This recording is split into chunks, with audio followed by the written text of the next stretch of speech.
He looked at me then, an up-and-down assessment, so that I couldn't help but feel that he was judging me, fitting me into whatever it was he knew of the Bagenals' troubled history. He died a long time ago.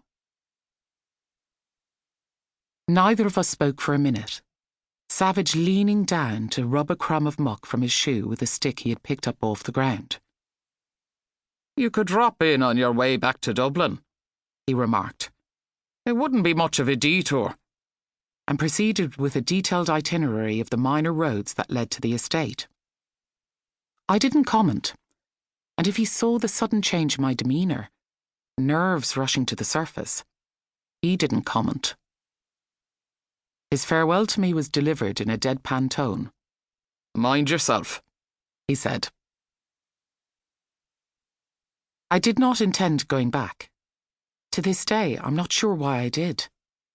A seed of curiosity planted by Savage's suggestion, perhaps, but that alone could not have been enough to drive me back to a place I had once sworn off forever. The challenge of it rose in my mind as I drove alone through roads flanked with cow parsley and gorse, one eye on the sat-nav, nervy at the knowledge that the house was close by, niggled by the sense that I should test myself by just taking a quick look to see if it still held the same power over me that I remembered as a girl. It had been so long. Rachel and I had lost touch years ago. I'd heard she was living in London. It wasn't difficult for me to picture her married to a stockbroker, a rich divorcee, living in Kensington or Primrose Hill, childless from what I had heard.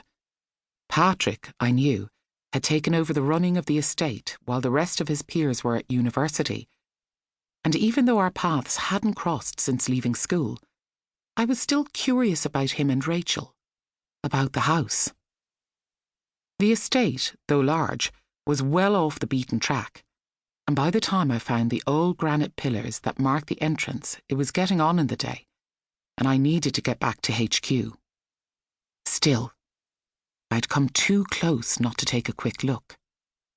The memory of the warm yellow stone crawling with ancient wisteria and roses, those gracious rooms beyond, lured me nervously through the gateless pillars against my better judgment. Along the curving road, tussocky grass growing in a furrow along the centre. My first clue all was not well was the sight of a car that appeared to have been driven off the avenue and into a shallow ditch. It was an old VW Golf, whose registration plates and wheels had been removed. The bonnet was buckled and twisted where it met with the wide solid trunk of an old beech tree. Weeds grew within the car's interior, visible through the passenger door, which was slightly ajar.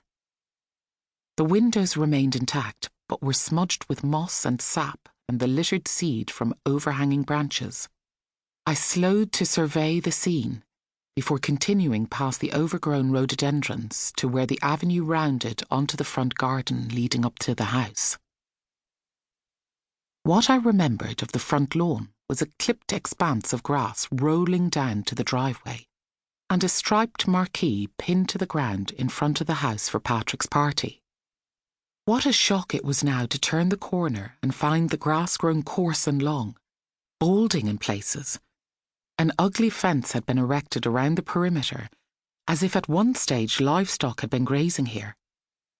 But worse than that was the state of the house beyond.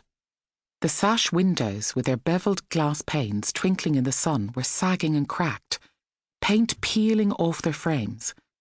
In some cases, the glass had been removed and the gaps patched up with plywood.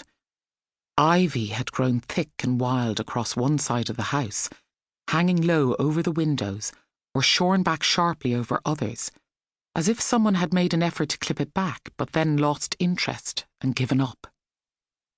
There was still beauty in the tangled rose that was just coming into bloom over the southwest corner of the house, and the contours of the building retained something of their former majesty and grandeur.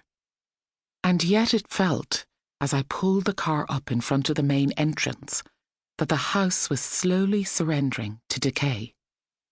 I had a flash of Mrs. Bagenal, Rachel and Patrick's mother, her elegant hands and neatly set hair, standing proudly at the door to welcome her.